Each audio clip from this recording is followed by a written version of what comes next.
तो friends, finance ज्ञान YouTube channel में आपका स्वागत है।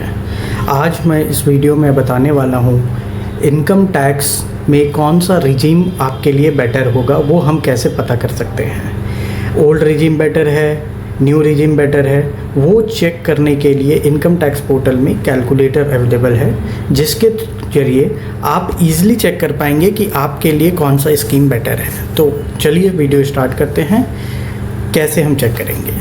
तो सबसे पहले आपको इनकम टैक्स पोर्टल पे आना है। इनकम टैक्स पोर्टल पे आने के बाद आपको होम पेज पे जाना है। होम पेज पे आप अगर आएंगे तो नीचे आपको क्विक लिंक्स सेक्शन में आपको इनकम टैक्स कैलकुलेटर अवेलेबल होगा।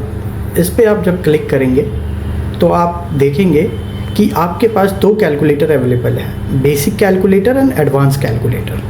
बेसिक कैलकुलेटर में बेसिकली आप चेक कर सकते हैं ओवरऑल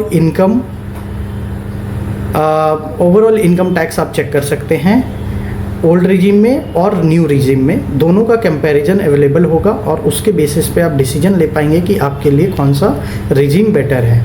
एडवांस कैलकुलेटर में बेसिकली आपको सारा इन्फॉर्मेशन डिटेल में फिल करना होगा, जिसके ज़रिए आप जान पाएंगे कि आपके लिए कौन सा रिजीम बेटर है। तो डिटेल में जानने के लिए एडवांस कैलकुलेटर यूज करेंगे, जो मैं आपको अगली वीडियो में डिटेल में बताऊंगा कि कौन कौन सा इनकम इन्फॉर्मेशन हम फिल करके इसको कंप्लीट कर सकते हैं और अपने रिजीम को जान सकते हैं। आज मैं इस वीडियो में बेसिक कैलकुलेटर के बारे में बताऊंगा कि हम कैसे चेक कर सकते हैं। तो यहाँ पे आप सेलेक्ट कर सकते हैं असेसमेंट ईयर। अगर आप नेक्स्ट ईयर के लिए प्लान कर रहे हैं तो नेक्स्ट ईयर के लिए 25-26 यूज करेंगे।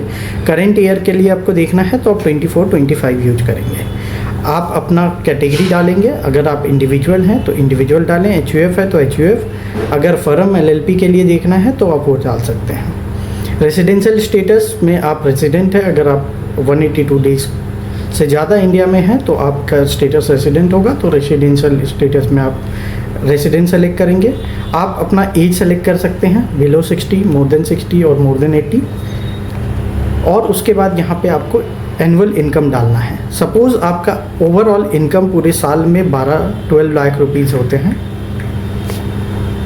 और टोटल डिडक्शन यहाँ पे आपको डालना है। टोटल डिडक्शन बेसिकली अगर आपने कोई इन्वेस्टमेंट कर रखा है, सपोज LIC में इन्वेस्टमेंट कर रखा है, बच्चों का स्कूल का ट्यूशन फी जाता है, और भी जो इनकम एलिजिबल डिडक्शंस के लिए एलिजिबल हैं वो आप यहाँ पे डाल सकते हैं। तो मैं एज्यूम कर रहा हूँ कि आपका 1,50,000 का डिडक्शन अवेलेबल है। आपका एक्चुअल बेसिस पे आप डाल सकते हैं जो भी आपका होगा, और उसके बाद आप नीचे आएंगे तो आपको दिखेगा कंपैरिजन। इसमें आप क्लिक करेंगे व्यू कंपैरिजन में, तो ये आपको निकाल के देगा कि कौन सा रिजीम आपके लिए बेटर है, ओल्ड रिजीम और न्यू रिजीम। ओल्ड रिजीम में आप देख रहे हैं टैक्स 1,32,000 बन रहा है, बट न्यू रिजीम में 93,600 बन रहा है। तो that the information which I field, उसके हिसाब से न्यू रिजीम आपके लिए बेटर है।